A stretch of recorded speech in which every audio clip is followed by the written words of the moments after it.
broadcast colleague of his, the one and only CM Punk.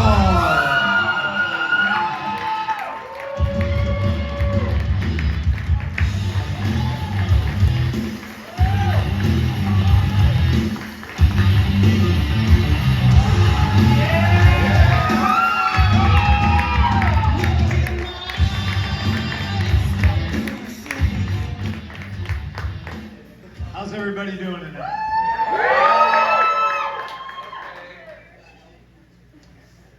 I apologize for my appearance. I feel Dave Prazak is somebody that you wear a suit for. I feel like the Independent Wrestling Hall of Fame is maybe something you don't wear a suit for. But my work and travel schedule has been so hectic, I have not been home since before Christmas. Not that I'm complaining, it's just all my suits are at home. So this is what you get. I did feel better when I walked into the building and I saw how Chris Dickinson was dressed. I immediately said, I'm gonna be okay. Congratulations to, I'm gonna forget everybody, and I don't know if I'm gonna be able to do Dave Prazak the just due that he deserves, but congratulations to LuFisto. Yeah! Congratulations, of course, to Tracy Smothers. Yeah! Congratulations to Ruckus. Congratulations to Sanjay Dutt, who I imagine is probably halfway home by now. Congratulations to Lenny Leonard. I didn't know you could speak French. That's pretty cool. Gosh. Congratulations too to Jerry Lynn and Sean Waltman as well. I know it's past your bedtime.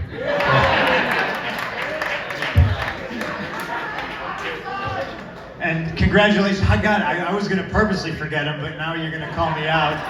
Congratulations to D. Lariat. Where's he at? You son of a bitch.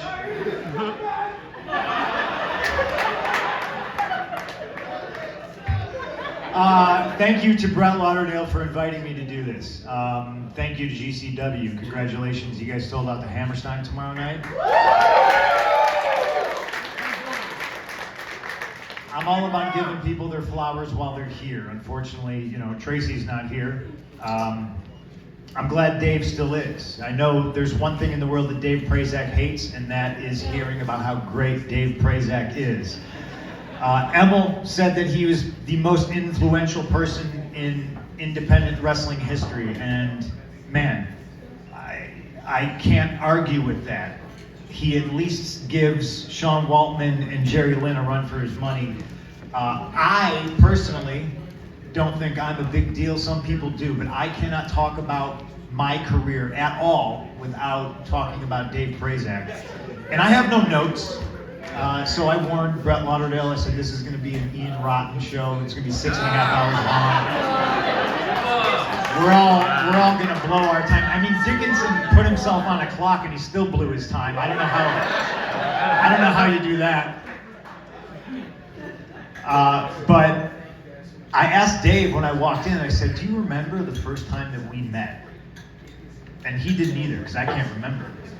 Because I think Dave Prazak and CM Punk are synonymous with a lot of things, but two of the most known promotions that we are known for working together in are Mid-American Pro Wrestling and IWA Mid-South.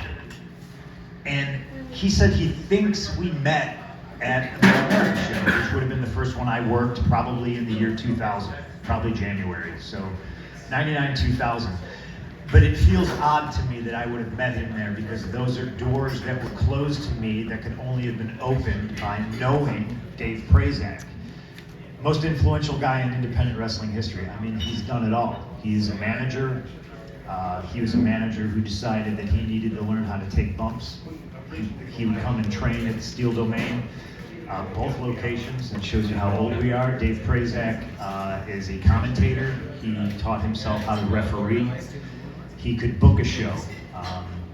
He could print out MapQuest directions. That shows you how old we are. Yeah, it's pretty bad. Dave Prazak used to be the master of making you a VHS tape to give to promoters.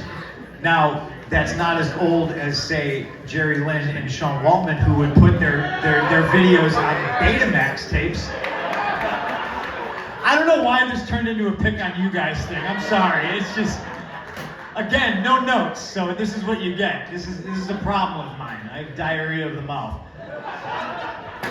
I really can't stress enough that I can't talk about it. You know, guys like me, guys like Chris Hero, independent pro wrestlers who started doing this without a plan, just because we loved it, were tenacious. Chances are, yeah, we would have made it, but it wouldn't have been as easy with Dave Prazak. Dave Prazak gave me countless contacts. This is a guy who I think drew his first paycheck from pro wrestling while he was still in high school. Do you guys remember AOL? This is how old Dave Prazak is. He was on Prodigy with like a whole slew of other wrestling luminaries like Bob Ryder, and he would write things for OneWrestling.com and Bob would pay him. He was broken into the business by Dennis Coralluzzo. Rest in peace. I feel like if he was here, he would charge you all $50 to leave the building as well as to come in. But oh gosh, there's nobody in the world that I've spent more time with in the last, I don't know, 10 years than my wife, April. But I wonder if that time amounts to the equal time that I've spent with Dave when we would drive all over the goddamn country for a hot dog and a handshake. But, you know, wrestling is about being in the car and learning. And I always look back and, man, I always say this, and as I watch everybody get inducted and everybody do the speeches, it dawned on me that, you know, I don't have to say anymore that, man, I wish I was in the territories, because I wish I could have ridden in the cars with my heroes and learned that way from town to town, from show to show. And I realized I did it, and I did it with Dave. You know, we would pile an ungodly amount of people in a car every weekend, and we would drive down to Indiana, Kentucky. We would drive 15 hours to Philadelphia. We would immediately get in the car that night, drive back, drive to Milwaukee for like a matinee show on a Sunday. And, you know, we didn't all get rich from it, but I wish I was back there, because it was the time of my life. And it's because of Dave Prazak. Now, again, I'm not the end-all, be-all. I did a couple, 2, 3 things in this business. Would it have happened without Dave? Again, yeah, probably. I'm a tenacious motherfucker, but it wouldn't have been as easy. Because of Dave Prazak, I started working at Mid-America Pro Wrestling. Because I was working at Mid-America Pro Wrestling, I started working at IWA Mid-South. I met Chris Hero. I met Tracy Smothers. Without Dave Prazak, I never would have met and wrestled Chris Candido. And on and on and on. Eddie Guerrero, Rey Mysterio Jr. You know, Dave is the nucleus for all of that. Yes, promoters booked me and sometimes paid me. But it was Dave Prazak that made the tapes. 2 VCRs spliced together, made CM Punk music videos, put matches on a tape, gave me Norm Connor's contact information in Pittsburgh, gave me Blue Meanie's contact information in Philadelphia. I wouldn't be in Ring of Honor if I didn't have that back catalog of people I wrestled with and worked for, supported by Dave Prazak. He can manage, he can take bumps, he can referee, he can book a show, he can do commentary, he can ring announce. That's how he started. One thing I think, if you had to take away from Dave Prazak's career, and the reason he is the most influential man in independent wrestling history, is women's wrestling, Shimmer. Yeah.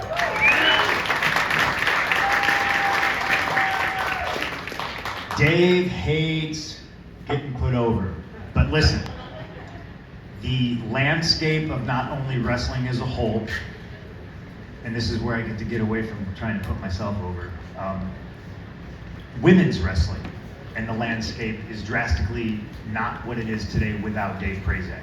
Dave Prazak is Johnny Appleseed. He's gone around the country and he's planted seeds, and he's not going to be able to sit under the shade of those trees. It's the next generation that is going to be sitting under the shade of those trees and eating the fruit from those trees. And it's really kind of a selfless, thankless job, but that's why we're all here. We're all here to thank Dave Prazak. When I was in OVW, having the time of my life, I sent him Serena Deeb. I sent him Beth Phoenix. You know, he used Sarah Del Rey, who has now gone on to obviously train some of the more famous lady wrestlers on television. Dare I say, the AEW Women's Champion wouldn't be who she is without Shimmer, Britt Baker. Dare I say, the man, not Lufisto, the man, wouldn't be Becky Lynch without Shimmer, wouldn't be WWE Champion currently. And hey, listen, that could be opinion. You can disagree with me. I'll fight you on it though, that's fact. You're not wrong. All these things don't happen without Dave Prazak. And I'm possibly forgetting a million different things. He's worked everywhere. He's worked for CZW, he's worked for Ring of Honor, he's worked for Mid-America, he's worked for Ian Rotten, IW Mid-South.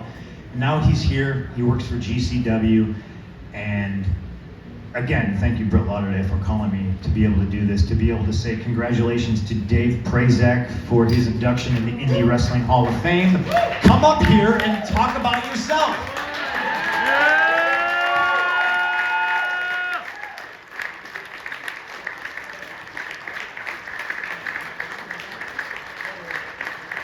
Dave doesn't get music. You can't play some Volcano Girls for Dave Prazak.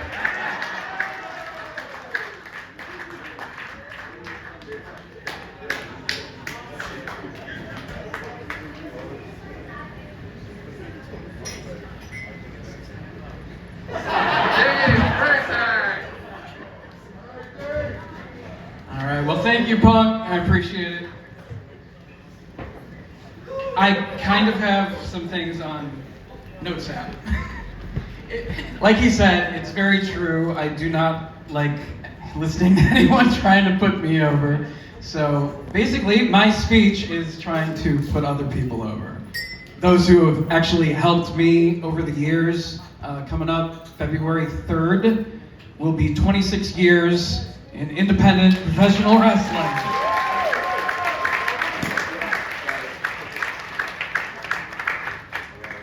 And like Punk said, Dennis Coralluzzo was the one who broke me in. Actually, his son, Mark Coralluzzo, at the time I think he was probably 13 or 14 years old, on Prodigy, sent me a message. It was right before the first Eddie Gilbert Memorial Brawl that Dennis promoted in Cherry Hill, New Jersey. And he said, hey, my dad wants to know if you'd want to perhaps try ring announcing. And at the time, I had done a wrestling newsletter in high school. I updated the free wrestling hotline. Says anybody old enough to know what the free wrestling hotline scene was in the 90s? Like, this was, I mean, there were no podcasts yet. Well, there were the 900 numbers, but there were free hotlines, and it was essentially a standalone voicemail that people would set up. Joel Gertner had one, Lou D'Angeli had one. There were different outlines in different cities. I started updating those. Brian Gorey in Michigan, and they heard me through that, and I started promoting shows that were upcoming in the areas that I was updating these hotlines for, trying to support independent wrestling because for whatever reason, I don't know why. I mean, I was always a fan of the major companies and everything, but independent wrestling somehow just attracted me to it. Just the small time feel of everything, a small crowd, the fact that the fans can interact with the wrestlers and everything. I just think it's great. And so I wanted to do whatever I could to help promote it, build it up. And so when young Mark asked me, I said, yes, tell your dad I will be there. And so Rich Palladino and I split the ring announcing duties that day. And I guess I did a decent enough job that Dennis offered to keep using me, and I started ring announcing shows. Angel Amoroso, Mike Gillians, another guy who helped me out a lot. Technically the first show that I ever promoted was co-promoted with Mike Illians. It was called AWC in Island, New Jersey in '97. I started on the East Coast even though living in Chicago, and that's because I was on the East Coast marking out at ECW shows. Just being honest. And if I'd be on the East Coast at an ECW show and Dennis ran the night before, I'd go to one of Dennis's shows. So, I was always a big supporter of Dennis and ECW, which is strange because they hated each other. But I was a big Chris Candido fan, just watching wrestling, and Chris Candido was a Dennis person early on, and, but then he also worked for ECW, so I looked at it as, hey, I get to ring announce a show promoted by the same guy that Candido worked for. That's awesome. I used the NWA, Excalibur Promotions, as a springboard to get out there and start doing other things. And, it was Scott Lemmer in Milwaukee, as a referee, who told me, why don't you become a manager? And I'm like, well, I'm not athletic. I don't know. Because I was just trying to get ring announcer bookings. He's like, well, every promotion only has one ring announcer, and if the spot is filled, you're not going to get miscellaneous bookings other places. You're only going to work at one or two places that employ you as their main ring announcer. Why don't you become a manager? You can always have multiple managers on the show. So essentially, that's what I decided to do. And I would like to thank Sonny Rogers also, in addition to Ace Steel and Danny Dominion, for opening up their wrestling schools in Chicago. Even though they didn't need to, they welcomed me there to learn. So I'd like to thank them. Adam Pearce was a huge influence early on. Before I even met Cabana and Punk and Chucky Smooth and everybody that we ran the roads for IWA.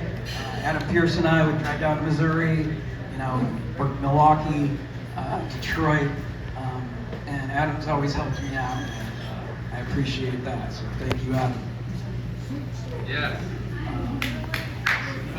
See, I just have a list of names of people who helped me out, and trying to figure out how to get to it. There was a guy in Detroit, I mentioned the hotlines thing. Dan Curtis was his name. He was a manager, worked as the Gypsy, promoted the Northern States Wrestling Alliance, and booked me as a manager in 1997, and that opened up some more doors for me because I started working more shows. I met them at Dennis's shows, but Reckless Youth and Don Montoya, who were two of the best East Coast independent wrestlers, and I'm sure in future years, Reckless Youth is going to be honored at one of these, and just put that in Brett's mind right now. But they would do those Detroit shows as well, and I have a lot of fond memories of Reckless, Montoya, Pierce, a young referee Brian Gorey, staying at his house on those weekends, and opened up Detroit for us, and that helped make more and more connections. But the main two early promoters that really taught me wrestling and taught me how to eventually use the tools from their shows to promote my own was Shimmer. Two people. Carmine DeSpirito, who was the promoter of Mid-American Wrestling, which Punk mentioned. He was originally, he was a wrestling magazine editor. He was the Wrestling Eye guy. Hubie Marks as a manager, the creator, the hustler, and Carmine has worked in wrestling for years. After he promoted Mid-American Wrestling from about '94, I believe, until the early 2000s. And running those shows in Milwaukee gave us an opportunity to go up there and regularly work in front of a bunch of drunk fans in a packed little Knights of Columbus hall that he was able to get for free because he, during the week he would bartend a couple of nights and tell the owner, hey, I'll bring a crowd to buy alcohol and concessions if you'll give me the building for free, which is honestly how every independent promoter should be handling business. If you can set that up, you're gold for years. And I know that's how Brett got the Hammerstein Ballroom pretty much. You're all going to buy a lot of concessions. But it was through those Mid-American Wrestling shows and seeing how Carmine promoted that kind of prepared me and taught me for a lot of the miscellaneous tasks that I would perform later on, from booking to managing. because he was a manager himself, so he taught me a lot of things about just as a manager, giving advice, that sort of thing. So thank you, Carmine. Carmine was also the first person to put me in the ring with women. I wrestled sensational Sherry Martel on a couple of occasions, teaming with Punk and teaming with Carmine on one of those occasions, I believe. Horrible. Don't go back and find that footage because I'm no wrestler. But I think just knowing Sherry, being introduced to her a few years before that by Marianne Ryan, and then Carmine putting me in the ring with her to work with her, and I was able to be on shows with Moolah and Mae Young because of Carmine. I think maybe that planted a few seeds in my mind that eventually I would go on to want to champion women in professional wrestling and eventually start promoting my own shows. Through Mid-American Wrestling and Steel Domain Wrestling up in the Twin Cities at Hellier's promotion, that I met Lacey and Rain, the Minnesota Home Wrecking Crew. And we brought them to IWA Mid-South, which is the other main company that I want to talk about, where I really truly learned professional wrestling and prepared me for anything else that I did after that. Ian Rotten gets a lot of flack. He has a lot of shortcomings, and he'll admit to that. He's not perfect, but he's helped a whole lot of people over the years. I pretty much, I think everybody that is being inducted into this Hall of Fame has worked for Ian Rotten and IWA Mid-South. And honestly, it's a who's who of wrestling that has gone through those doors at his various venues that he's able to get for maybe a year before he loses it for one reason or another, and then finds another one, and then finds another warehouse, and has a friend of his from Home Depot that can build some bleachers in a locker room and keep it going. And as long as the world still exists and Ian Rotten is alive, so will be IWA Mid-South Wrestling. But Ian Rotten, he gave me some of my early experience as a play-by-play commentator because, he needed someone who could talk to film his shows when tape trading was a big thing. And so that weekly experience doing commentary with a variety of different color commentating partners like Punk, like Nate Webb, like Trick Davis, like Eddie Kingston. It prepared me for eventually landing a spot doing commentary for Ring of Honor, eventually coming to GCW, and without that experience, I wouldn't have learned. Without doing IWA Mid-South shows every weekend or sometimes 2 times a week, we'd run like on a Wednesday and also on a Saturday, or a Wednesday and then a Friday and a Saturday.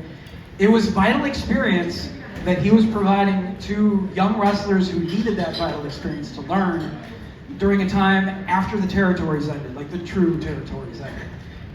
The beginning of the real heyday of independent wrestling. So, big thank you to Ian Rotten and IWA Mid-South, not just for me, but he prepared so many guys who've gone on to main event, huge pay-per-views, WrestleManias, etc. So thank you, Ian.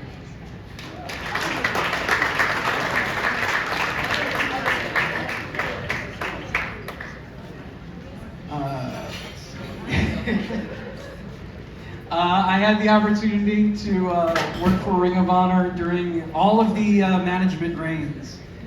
Gabe Sapolsky, I believe it was Punk that got me booked for ROH, actually.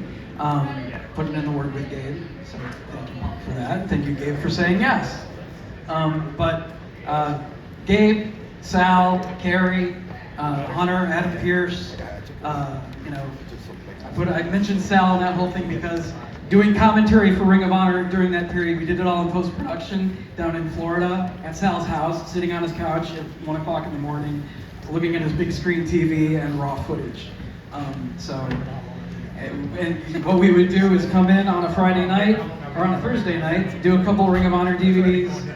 Friday and Saturday, Sal would book some FIP shows where all of the top Ring of Honor technical wrestling stars like Bryan Danielson would go into the middle of nowhere in Florida, wrestling in front of a bunch of kids and just do like Southern style stupid comedy spots, and it got over huge. And not enough people have seen that footage, and unfortunately they probably never will at this point. Because I think it's been, yeah, some of the DVDs still exist, but I think the footage has been sold at this point. But okay, I gotta wrap this up. Oh, I haven't even got to Shimmer yet. All right, anyway. So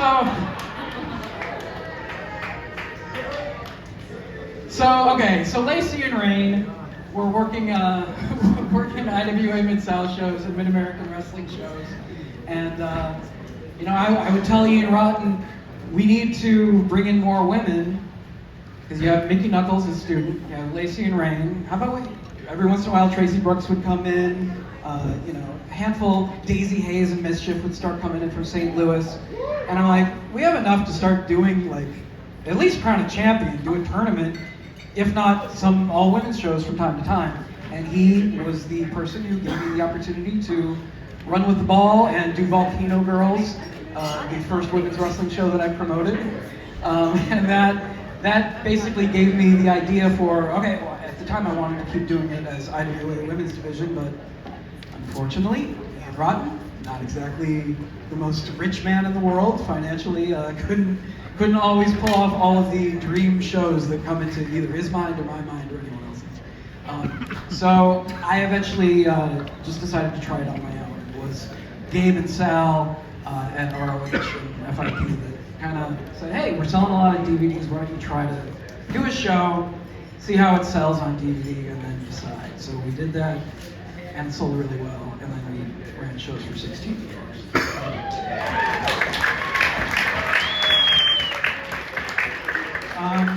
The original crew, there would have been, like Shimmer, I'm very proud of the legacy that we have, and it's that original crew, if you go back and watch the footage, is just so amazing. Sarah Del Rey, first champion.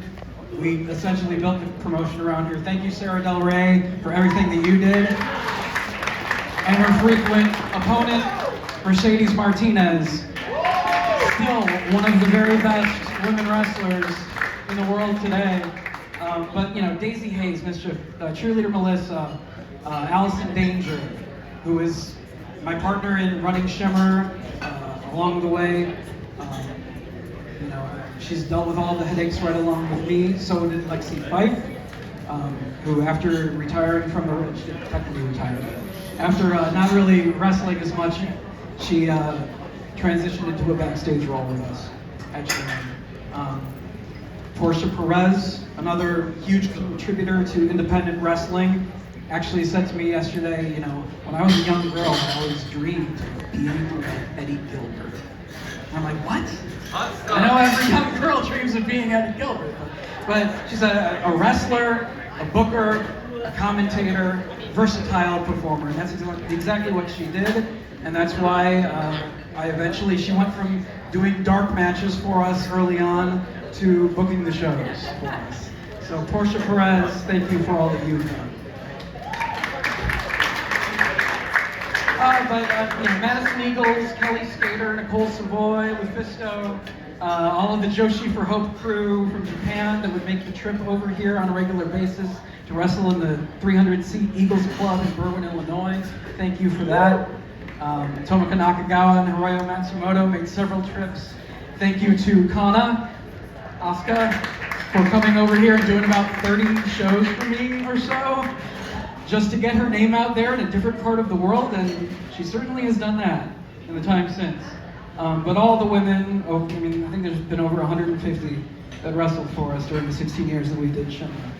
Thank you for all that you have done. I'd like to thank my editor, David Puente, who's handled all of the DVD product for us, also films for us. Everyone who helped make the Shimmer tapings come together in person, Stefan, Caleb, Kevin, Pat, and everyone else whose teamwork, and it really is a team, made that all happen. Thank you to all of my fellow commentators. I already mentioned Kingston, Nate, Trick Davis, Tracy Smothers did commentary. Doing his best Gordon Soley impersonation from time to time. Portia Perez and Allison Danger, great color commentators. Veda Scott, another great color commentator, Kevin Kelly, Rich Rocchini, Joe Dabrowski, MSL, Derek St. Holmes Esquire, Phil Coleman, Kevin Gill, and Diamond in the Rough, Black Label Pro, Sarah Shockey, who I'm still doing commentary with. But at any rate, I'm going way too long. Thank you to Mike Robles for putting in the word with Brett Lauderdale to get me booked for my first GCW show. He's like, it's 10 minutes away from where you live. It's in Villa Park, Illinois. Just show up, do some commentary, got some death matches. I'm like, all right, sounds like fun. So I did that, it worked out, and I would like to thank everyone in GCW for welcoming me into the fold. I certainly appreciate it. Thank you to MSL, Court Bauer, and MLW for using me as an agent right now. Hey, I'm thanking everybody. But at any rate, thank you to all of you for coming tonight. I think that independent wrestling needs to be celebrated more.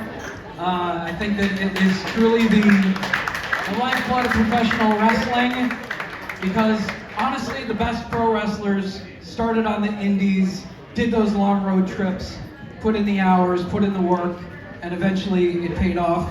And, some of them look at millions of dollars these days. But they came from the indies, and it's something that without the support of all of the fans, wouldn't be possible. So thank you for buying tickets. Thank you for selling out the Hammerstein tomorrow. I'm sure we're going to have a killer show, and thank you, everybody.